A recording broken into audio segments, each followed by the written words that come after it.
একজন অনুচর মদ হাতে এগিয়ে আসে। মীর ক্রোধে জ্বলে বলল, সাহস থাকে তো হাত দুটো খুলে দে।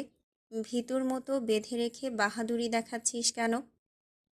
কাবির বেত হাতে বসলেন চেয়ারে।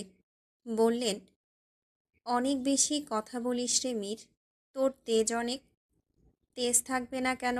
হায়দার বংশের সন্তান যে। যদি একবার আমি ছুটতে পারি না, তবে তোর অবস্থা খারাপ হবে বলছি। ছাই করবি তুই আমার। মীর কিছুই বলে না। তাদের সাথে বুদ্ধি দিয়ে লড়তে হবে, শক্তি নয়। আপাতত নিজেকে তাদের সামনে দমিয়ে রাখা বুদ্ধিমানের কাজ হবে। মীর ঘাটটা চেয়ারের সাথে হেলিয়ে দিতে চেয়েছিল, পারল না। চেয়ারে মাথা রাখার স্থানে কাটা। মীর মাথা খাড়া করল। নীরব কণ্ঠে বলল, তুই আমাকে বন্দি করেছিস, ভালো হয়েছে, নয়তো আমার সত্য পরিচয় জানতে পারতাম না। তোকে ধন্যবাদ আমার পরিচয় জানানোর জন্য।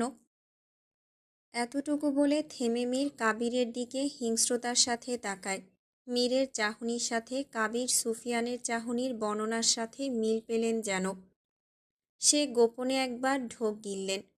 মীর ফের বলল, এখন বল, আমাকে বন্দি করে রাখার মূল উদ্দেশ্য কি? কাবির জবাবের প্রথমে হেসে নিলেন, বিশ্রী হাসি। থেমে বললেন, আমাদের বংশের নিয়ম তো জানিস, 101টা খুন করা।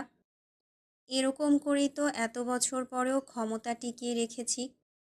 খুনের পরিমাণ যখন 98তে এসে থামল, তখন আমার বাবা দুনিয়া থেকে চলে গেলেন। ভেঙে পড়েছিলাম অনেক। এরপর পণ্ডিত বলেন, চৌধুরী বংশের একজনকে হত্যা করতে হবে, আর একজন হায়দার বংশের, বাকি একজন তোমার মতো করে। হয়তো রাশিফল অনুযায়ী এটাই সঠিক ছিল। আমি খুঁজতে থাকি চৌধুরী বংশ। খুঁজতে খুঁজতে পেয়ে যাই আমজাদ চৌধুরীকে, পেয়ে যাই ওনার ভাইকে। তুই জানিস আমজাদ চৌধুরীর বড় ভাই, ওই যে তৃষ্ণার বাবা, কিভাবে মারা গেছেন? আমিই মেরেছি। কাজের জন্য শহরের উদ্দেশ্যে গেলে সেখানে বসে মারি। এভাবে একটা লক্ষ্য পূরণ হয় আমার। বাকি ছিল হায়দার বংশ।